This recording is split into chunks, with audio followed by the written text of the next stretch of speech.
What happens when a woman destroys her marriage for a fantasy, only to discover her husband's silent preparation wasn't weakness, it was strategy?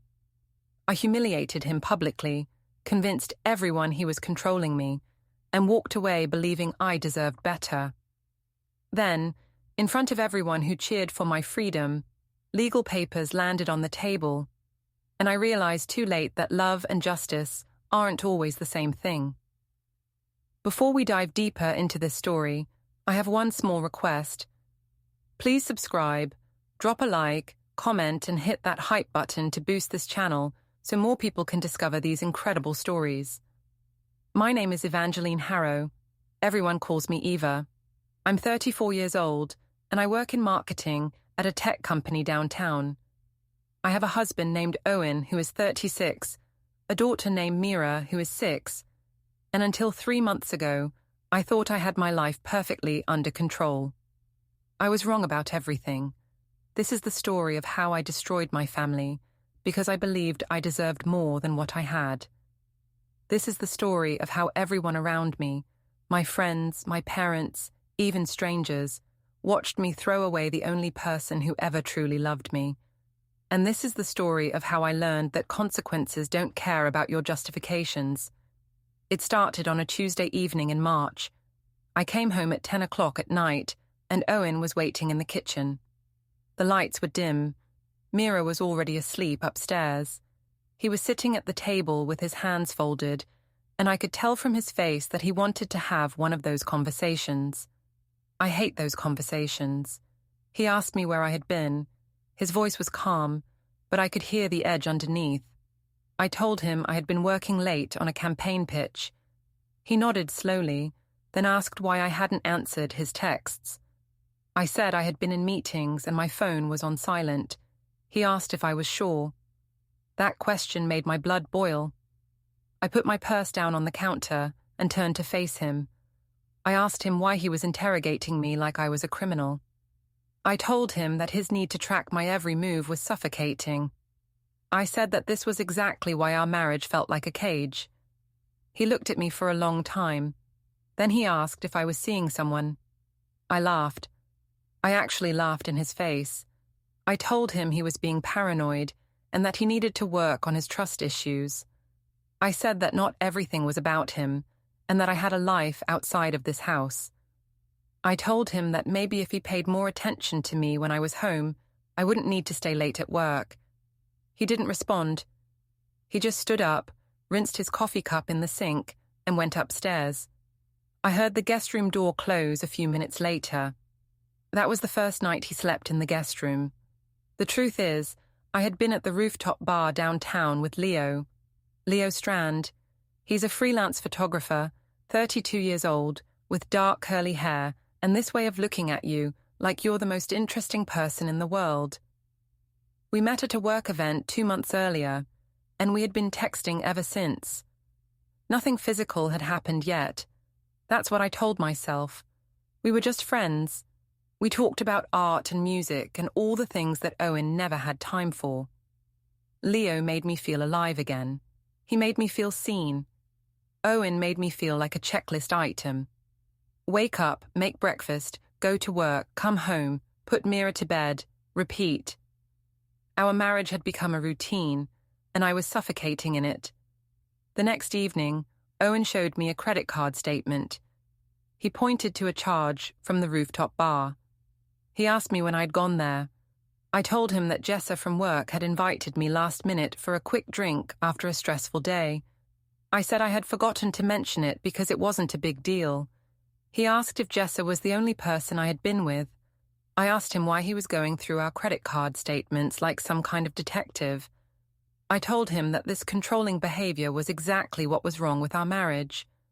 I said that if he couldn't trust me to have a drink with a coworker, then we had bigger problems than I thought. He didn't argue.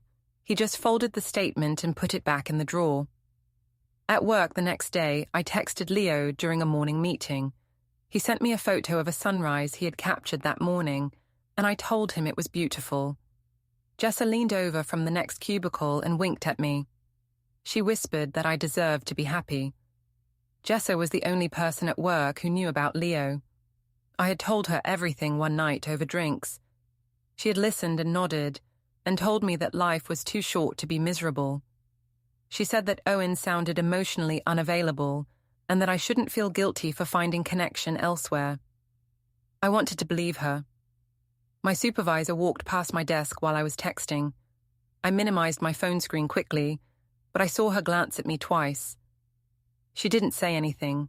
She just kept walking. That evening, I came home late again. Owen had already eaten dinner. He was sitting at the table with Mira, helping her with a drawing. Mira looked up at me with her big brown eyes and asked why I wasn't home for dinner anymore. I told her that Mommy had a lot of work to do. Owen said nothing. He just cleared the plates and took Mira upstairs for her bath.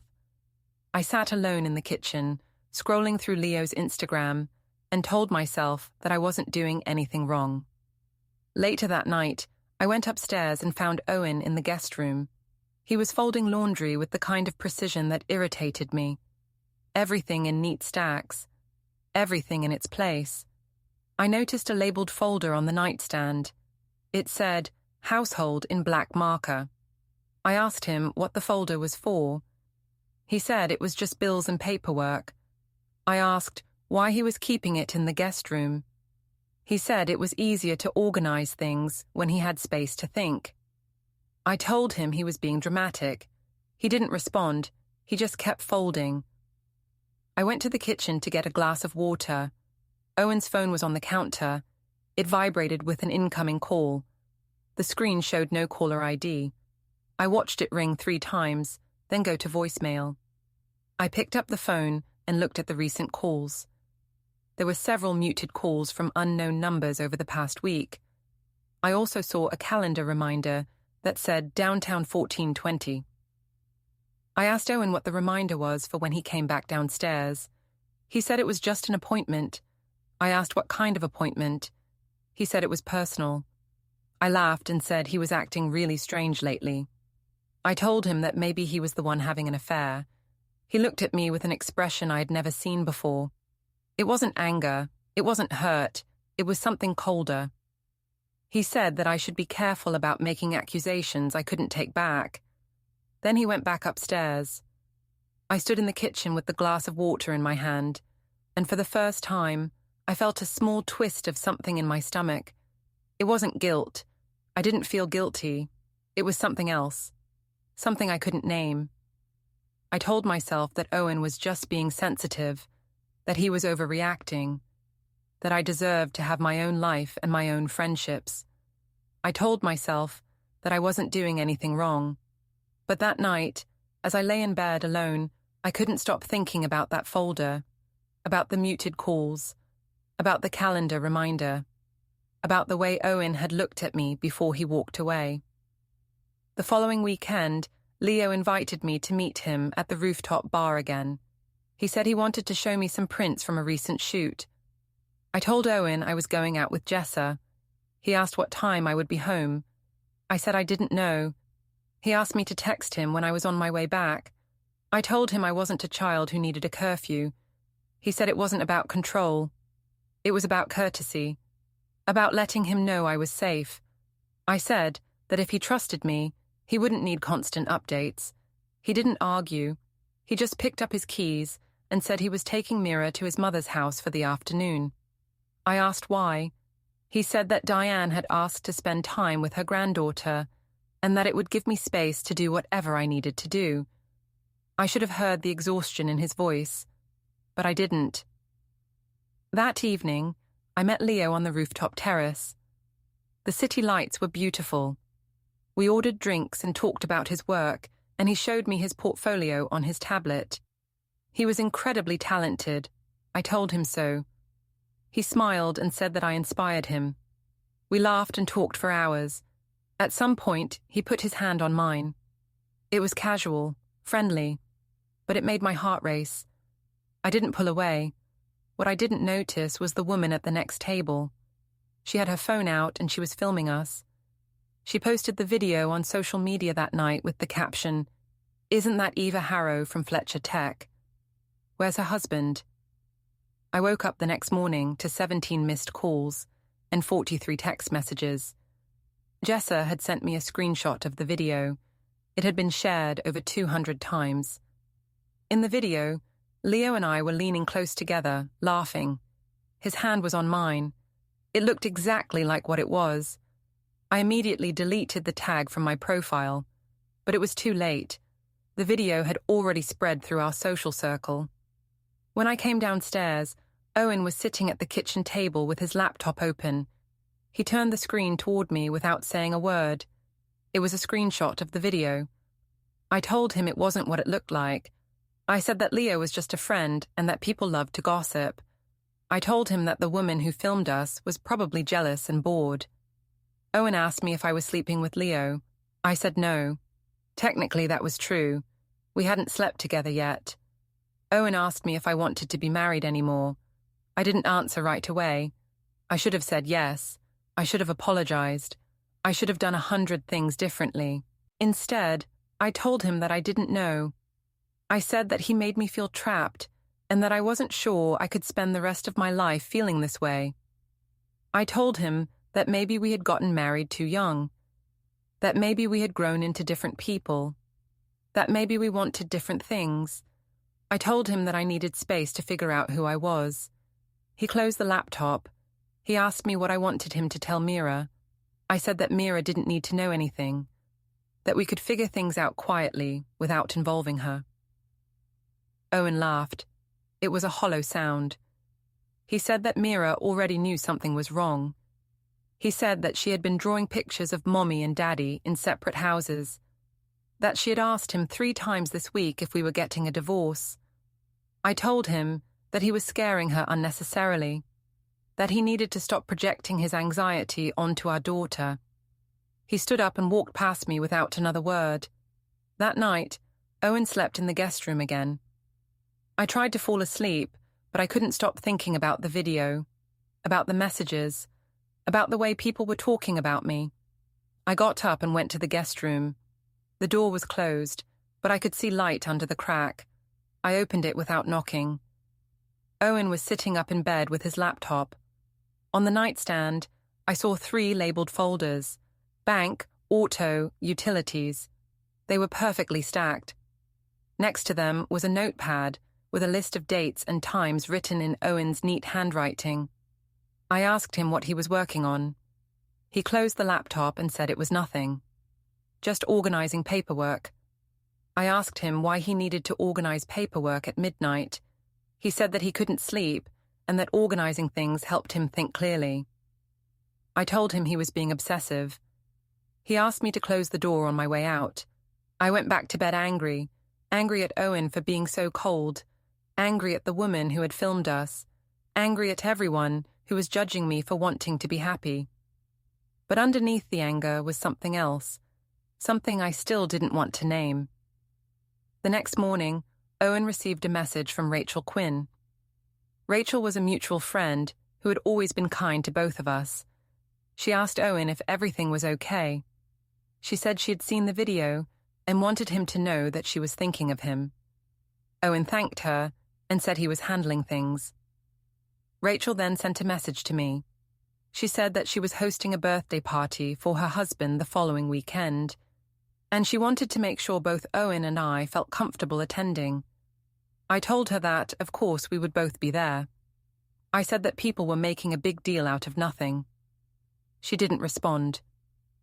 That afternoon, I checked Owen's phone while he was in the shower. I know I shouldn't have, but I needed to know what he was hiding. I saw a contact that had been renamed with a briefcase emoji. There was a text thread labeled "Follow Up." The most recent message was from 3 days ago and said, "Received. Will review and advise." I also saw a calendar entry for the following Monday at 9 in the morning. It was labeled "Meeting, Personal." I asked Owen about it when he got out of the shower. I asked him who he was meeting. He said it was personal business and that I didn't need to worry about it. I told him that married people don't keep secrets from each other. He looked at me with that same cold expression. He said that was an interesting statement coming from me. Then he got dressed and left the house. I called Jessa and told her everything. She said that Owen was probably just trying to scare me. She said that men like him always threaten to leave but never actually do anything. She told me not to worry. I wanted to believe her. That evening, Rachel posted the party invitation on social media. She tagged both Owen and me. Within an hour, the comment section was full of speculation. Someone wrote, "Are they really going to show up together after that video?" Someone else wrote, "I feel so bad for Owen." Another person wrote, "She has no shame." I felt my face burning as I read the comments. I wanted to defend myself. I wanted to tell everyone that they didn't understand my marriage, that they didn't know what it was like to feel invisible in your own home. But I didn't. I just closed the app and threw my phone across the room. Owen came home late that night. He smelled faintly of coffee and paper. I asked him where he had been. He said he had been running errands. I asked what kind of errands. He said he had been at the office supply store and the bank. I didn't believe him, but I was too tired to fight. That night, as I lay in bed, I heard Owen's laptop clicking from the guest room. I got up and pressed my ear to the door. I could hear the faint sound of typing. Then I heard a printer start up from somewhere in the house. I went back to bed and pulled the covers over my head. I told myself that everything would be fine, that Owen was just stressed, that he would calm down eventually. I told myself that I wasn't doing anything wrong. But deep down, in a place I refused to look, I knew that something had shifted. Owen wasn't just hurt anymore. He was preparing. On Saturday afternoon, I took Mira to the supermarket. Owen stayed home. He said he had things to organize.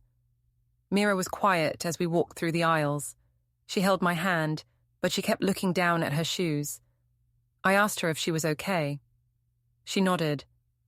We got to the checkout lane, and the cashier started scanning our items. Mira tugged on my sleeve and asked in a small voice why Daddy looked sad all the time. I froze. The cashier looked up. The woman behind us in line was staring. I told Mira that Daddy was just tired from work. I said that grown-ups sometimes felt tired, and that it didn't mean anything was wrong. Mira asked if Daddy was sad because of me. The woman behind us was still staring. I could feel her judgment like a weight on my shoulders. I told Mira to stop asking silly questions. My voice came out sharper than I intended. Mira's eyes filled with tears. She didn't say anything else. The cashier finished scanning our items in silence. I paid and left as quickly as I could. On the drive home, Mira asked if Mommy and Daddy were going to get a divorce, like her friend Emma's parents. I told her that no one was getting divorced. I said that Mommy and Daddy just needed to work through some things, and that everything would be fine. She didn't look convinced. That evening was Rachel's party. I spent 2 hours getting ready. I wanted to look perfect. I wanted to show everyone that I was fine, that I was happy, that I was in control. Owen wore a plain button-down shirt and jeans. He barely looked at me as we got into the car. When we arrived at the community center hall, people were already gathered. There was a long table set up with food and drinks. Balloons and streamers hung from the ceiling.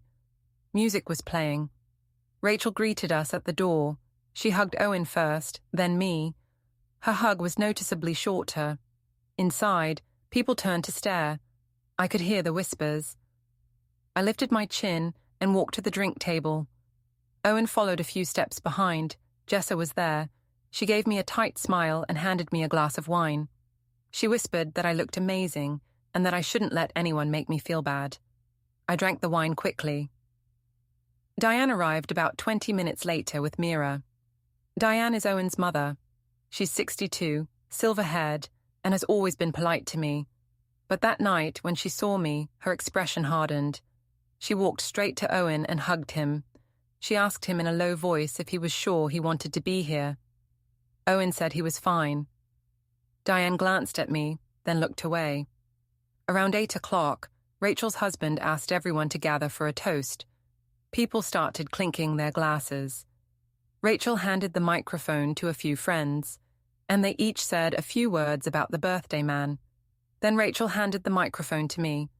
I should have said no. I should have handed it to someone else. But I didn't.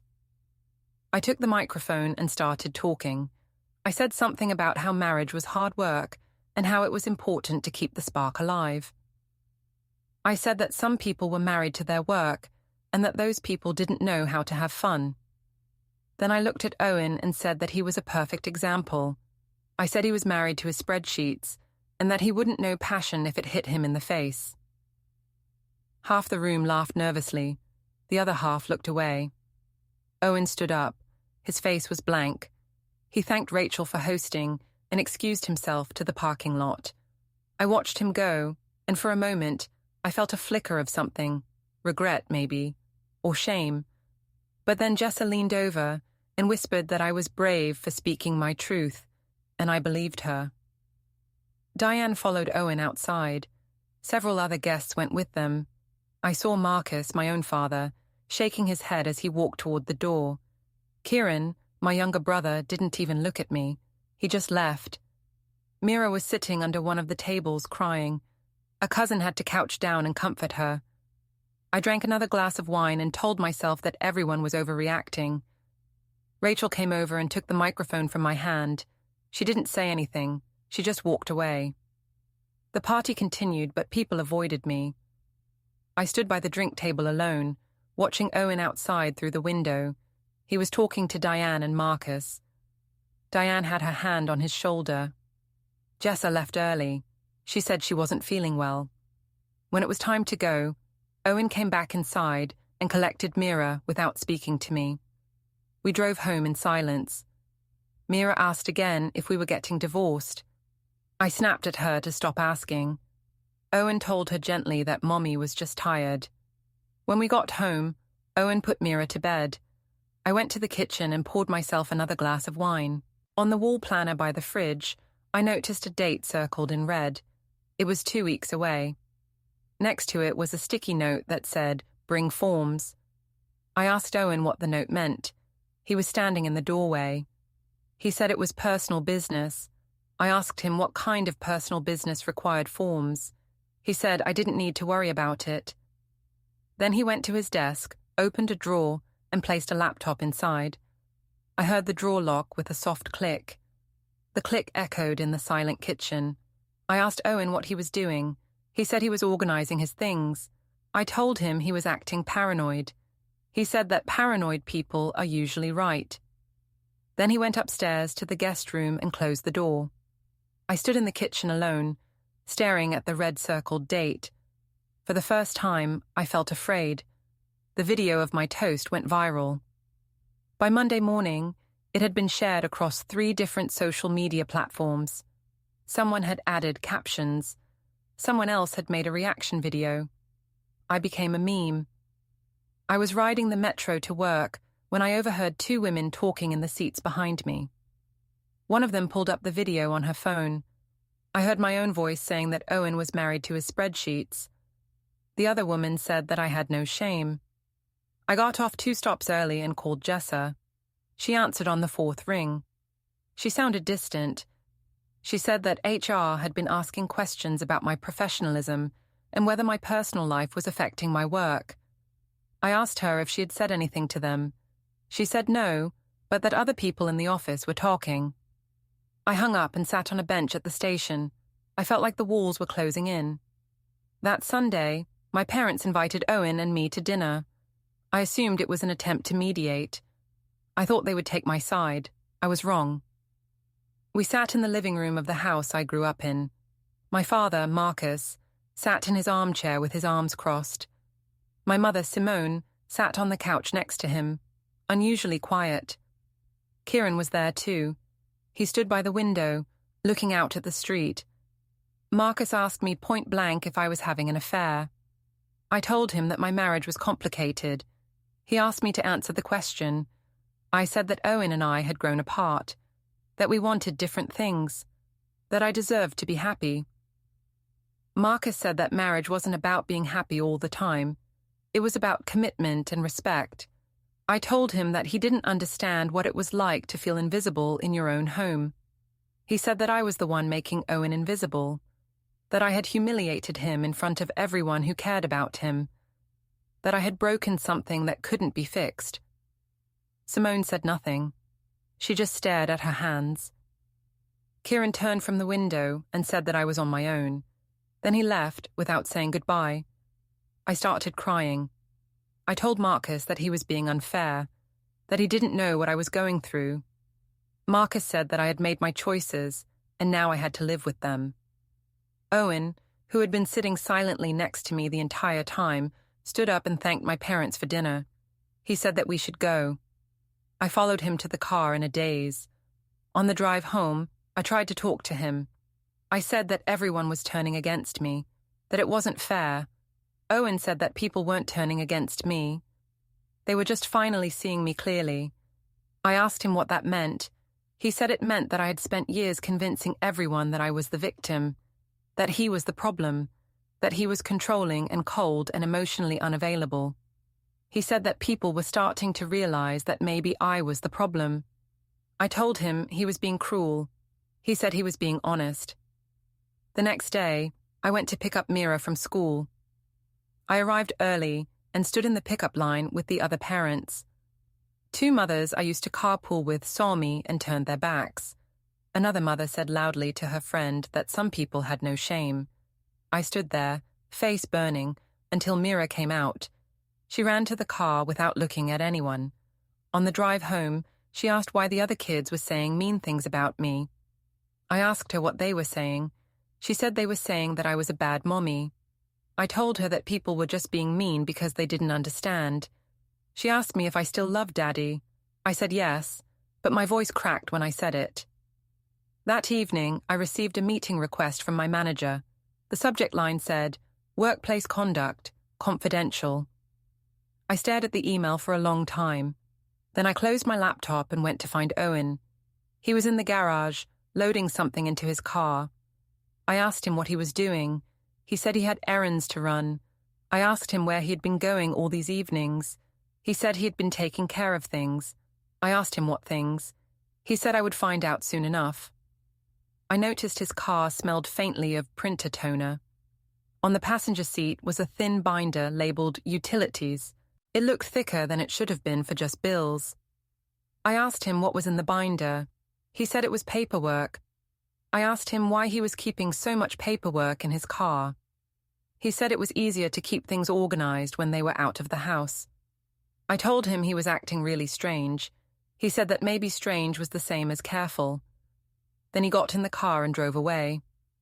I stood in the garage alone, feeling like the ground was shifting under my feet. That night, I texted Leo. I told him I needed to see him. I told him that everything was falling apart and I needed someone to talk to. He replied 3 hours later. He said he needed space. He said things were getting too complicated. I read the message 5 times before I understood what it meant. He was ending things. I called him. He didn't answer. I called again. He sent me a text saying that he thought I was in a different place emotionally and that he couldn't handle the drama. I threw my phone across the room. I had lost everything.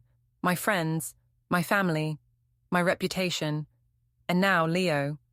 I had nothing left, except Owen and Mira, and I was losing them too. The next day, I met Leo at a co-working cafe downtown. I had begged him over text to meet me one last time.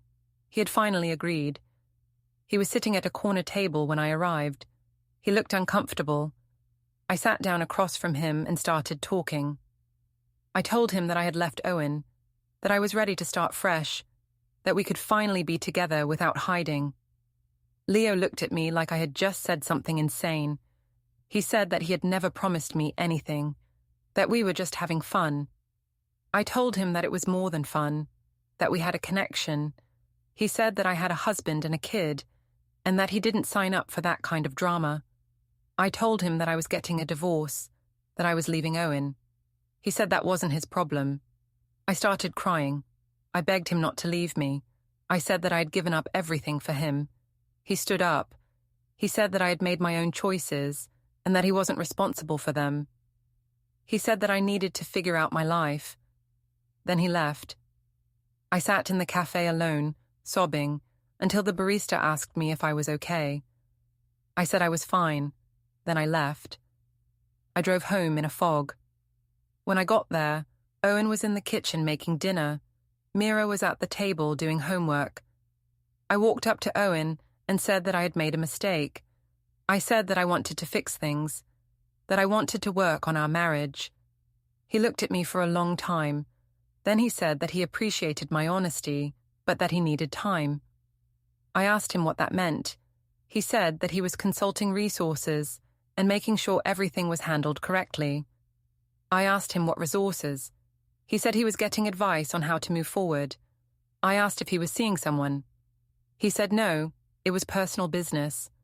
His phone pinged with a calendar reminder. Downtown 1420.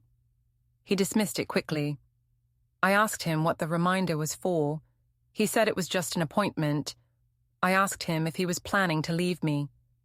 He said that he was planning to do what was best for Mira. I told him that I was Mira's mother, that I knew what was best for her.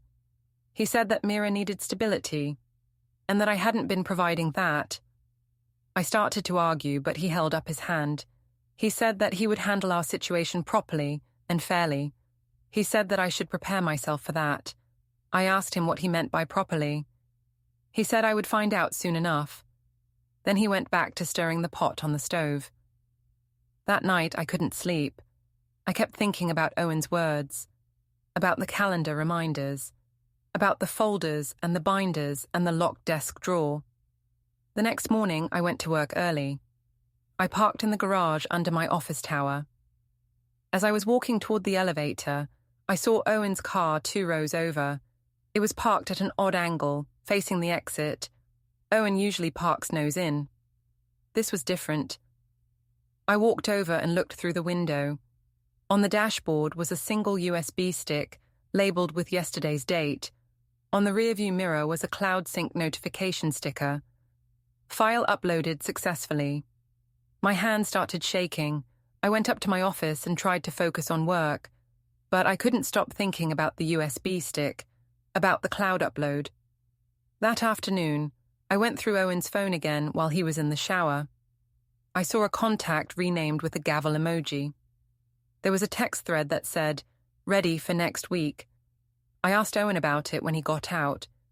He said it was nothing. I told him I knew he was planning something. He said that I was right. He was planning something. I asked him what. He said I would find out soon. I told him he was trying to scare me. He said he wasn't trying to scare me. He was trying to protect himself and Mira. I asked him from what? He said from me. I started crying. I told him that I was sorry, that I had made mistakes, that I wanted to fix things. He said that some things couldn't be fixed, they could only be ended properly. I asked him if he was filing for divorce. He didn't answer. I begged him to talk to me. He said that from now on, all communication would go through the proper channels. I asked him what that meant. He said I would understand soon. Then he walked away. I spent the rest of the evening in a panic. I called Jessa, but she didn't answer. I called my mother, but she said she couldn't talk right now.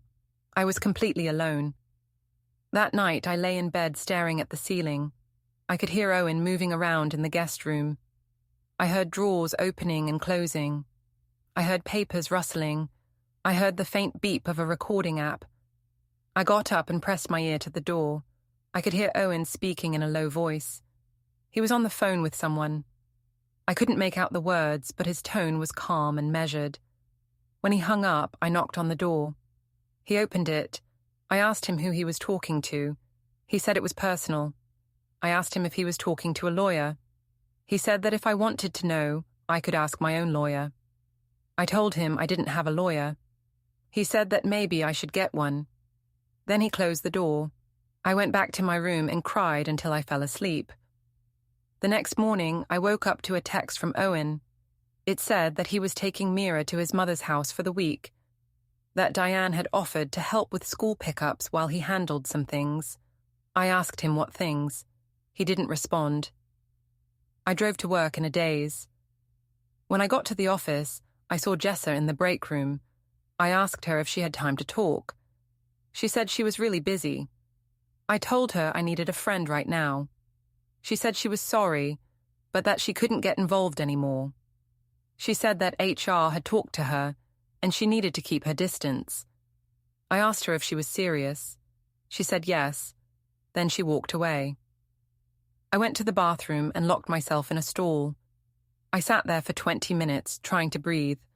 When I finally came out, my manager was waiting outside. She said that HR wanted to see me at 2 o'clock. I knew what that meant.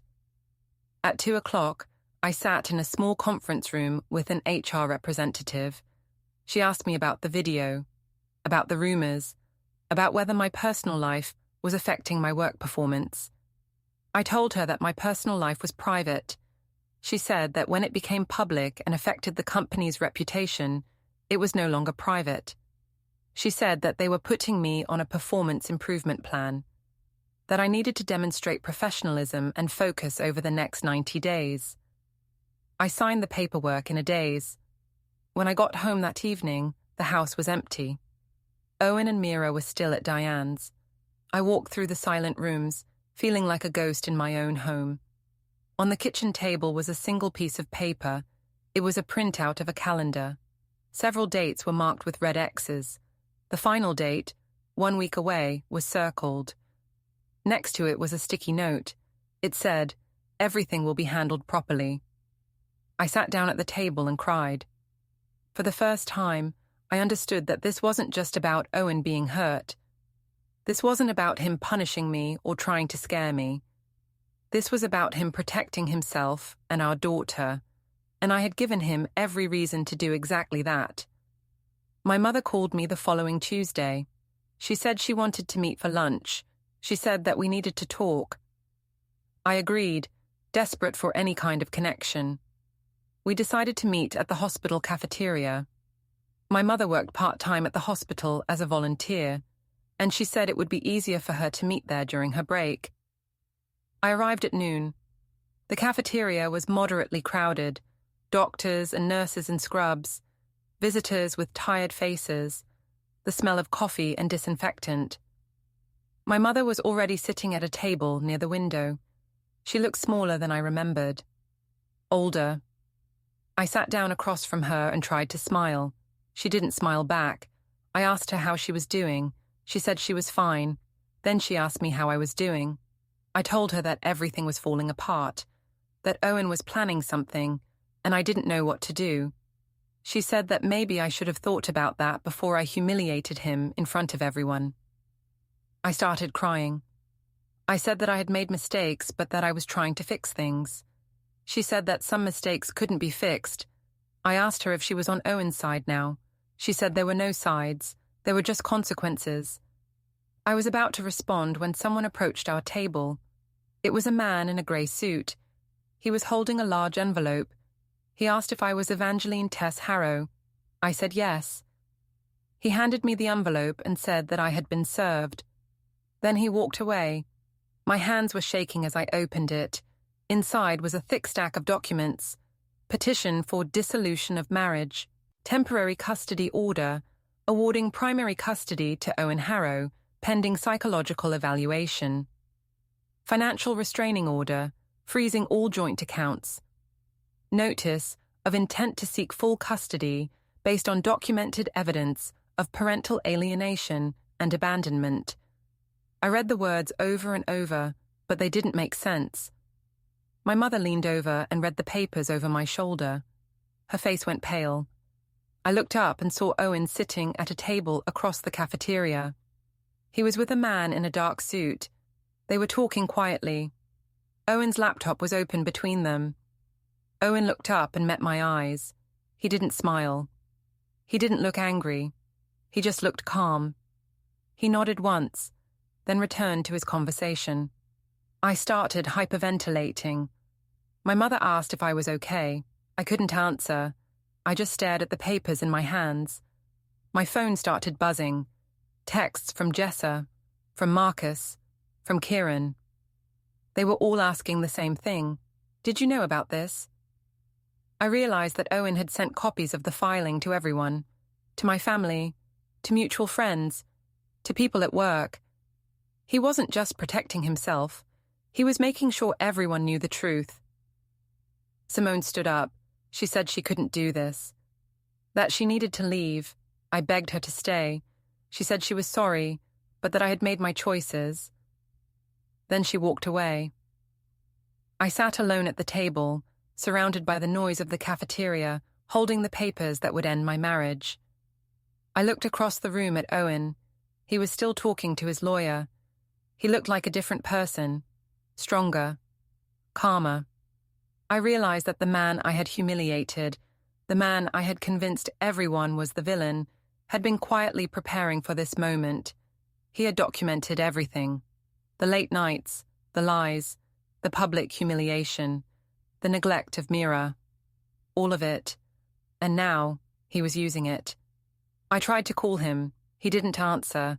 I sent him a text begging for a meeting. He responded immediately. All communication will go through my attorney from this point forward. Please direct all questions to the contact information in the petition. I sat there for another 10 minutes, unable to move. Then I forced myself to stand up and walk to my car. I drove home in a fog. When I pulled into the driveway, I saw that something was wrong. The front door had a different lock. There was a notice taped to it. It was a copy of the temporary possession order. It said that I was not allowed to enter the residence pending the custody hearing. On the porch was a duffel bag. Inside were my clothes, my toiletries, and a few personal items. Nothing else. I tried the door anyway. It didn't open. I looked through the living room window. Mira was sitting on the couch with Owen. They were reading a book together. Diane was in the kitchen, her arms folded across her chest. Mira looked up and saw me. For a moment, our eyes met. Then she turned away and buried her face in Owen's shoulder. I stood on the porch, looking through the window at the life I had destroyed. My phone buzzed. It was a voicemail from an attorney. She said that she had been contacted by several people who suggested I might need legal representation. She said we needed to talk urgently about my exposure. I listened to the message twice. Then I sat down on the porch steps. The petition was still in my hands. I read through it again, this time more carefully. Owen had documented everything. Every late night. Every lie about where I had been. The video of the toast. Screenshots of my texts with Leo. Statements from witnesses who had seen us together. He had built a case that I was an unfit mother, that I had prioritized my affair over my daughter's well-being, that I had alienated Mira from him through manipulation and lies. And the worst part was that it was all true. I had done everything he said I had done. I had lied. I had manipulated. I had humiliated him. I had neglected Mira. I had destroyed my own family. I sat on the porch as the sun set, holding the papers that proved what I had refused to admit. The man I had convinced everyone was controlling me had actually been the only one trying to hold our family together. The man I had publicly humiliated had responded not with violence or revenge, but with law and order. The man I had betrayed had loved me enough to give me chance after chance, and I had thrown every single one away. I looked through the window one more time. Owen was tucking Mira into the couch with a blanket. He kissed her forehead. She smiled up at him. They looked peaceful, safe, happy. Everything I had once had, and everything I had thrown away because I thought I deserved more. I picked up the duffel bag and walked to my car. I had nowhere to go, no friends left. My family had turned their backs. My reputation was destroyed. My job was hanging by a thread. I had lost everything. And the only person to blame was the woman staring back at me in the rearview mirror. I drove away from the house, from the life I had once had, from the only person who had ever truly loved me. And as the house disappeared in the mirror, I understood the final, cruel truth. Owen hadn't taken everything from me. I had given it all away. Don't forget to hit like, subscribe, and turn on the bell so you don't miss the next story. Write in the comments from which city you are watching.